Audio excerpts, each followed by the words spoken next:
നമസ്കാരം, മലയാളി വാർത്തയിലേക്ക് സ്വാഗതം. പ്രിയപ്പെട്ട പ്രേക്ഷകരെ, ഉത്രയെ സ്വന്തം ഭർത്താവ് പാമ്പിനെ കൊണ്ട് കടിപ്പിച്ച് കൊലപ്പെടുത്തിയ സംഭവം അത് മലയാളികൾക്ക് പെട്ടെന്നൊന്നും മറക്കാനാകില്ല.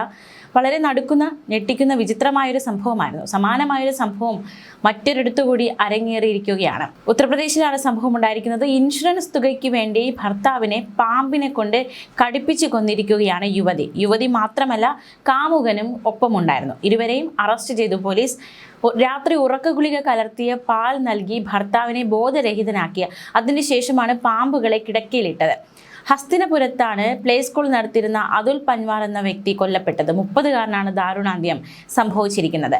ഭാര്യ ദാമിനി പവാർ, സ്കൂളിലെ ഡ്രൈവറും ദാമിനിയുടെ കാമുകനുമായ തുഷാർ കുമാർ എന്നിവരാണ് അറസ്റ്റിലായത്.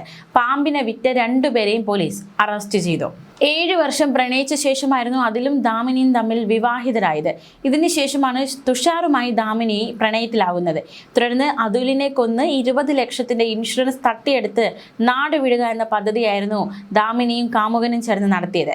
2 മാസം മുൻപ് റോഡ് അപകടത്തിൽ കൊല്ലാൻ ശ്രമിച്ചു, പക്ഷെ അത് പരാജയപ്പെട്ടു. തുടർന്ന് പാമ്പിനെ ഉപയോഗിക്കാൻ ഇരുവരും തീരുമാനിക്കുകയായിരുന്നു. ദാമിനി നൽകിയ 15,000 രൂപയ്ക്ക് പാമ്പാട്ടികളിൽ നിന്ന് തുഷാറാണ് 2 വിഷപ്പാമ്പുകളെ വാങ്ങിയത്. തുടർന്ന് രാത്രി കിടക്കയിലിടുന്നു. മരണം ഉറപ്പാക്കിയ ശേഷം ദാമിനിയാണ് അതുലിനെ ആശുപത്രിയിൽ എത്തിച്ചത്. മരണവിവരം ബന്ധുക്കളെയും പോലീസിനെയും അറിയിച്ചതും ദാമിനി തന്നെ. പോലീസിന് അസ്വാഭാവികത തോന്നി. തുടർന്ന് അന്വേഷണം നടത്തുന്നു. പ്രതികളുടെ ഫോൺ രേഖകൾ ഈ സംഭവത്തിൽ ഏറ്റവും നിർണായകമായി മാറി. തുഷാറിന്റെ മൊബൈൽ ഫോണിൽ നിന്ന് പാമ്പിനെ പെട്ടിയിൽ അടച്ച ദൃശ്യങ്ങൾ കിട്ടി. വിശദമായ ചോദ്യം ചെയ്യലിൽ പ്രതികൾ കുറ്റം സമ്മതിക്കുകയും ചെയ്തു.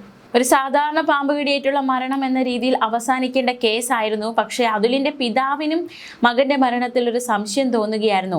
ദാമിനിയുടെ എതിർപ്പ് വകവയ്ക്കാതെ പോസ്റ്റ്മോർട്ടം ചെയ്യണമെന്ന് നിർബന്ധം പിടിച്ചു പിതാവ്. പിന്നാലെയാണ് പോലീസ് വിശദമായ അന്വേഷണം തുടങ്ങിയത്. ഈ പാമ്പ് പിടുത്തക്കാർ സോനു ഉദയ് എന്നീ പ്രതികളാണ്. ഇവർക്ക് 5 ലക്ഷം രൂപ വാഗ്ദാനം ചെയ്താണ് കൂടെ കൂട്ടിയത്. ഇവർ കൊണ്ടുവന്ന വിഷപ്പാമ്പിനെ ഉറങ്ങിക്കിടന്ന അതുലിന്റെ കട്ടിലേക്ക് തുറന്നു വിടുകയായിരുന്നു. എന്തായാലും നടക്കുന്ന ഒരു സംഭവമാണ് ഉത്തർപ്രദേശിൽ അരങ്ങേറിയിരിക്കുന്നത്. ന്യൂസ് ഡെസ്ക് മലയാളി വാർത്ത.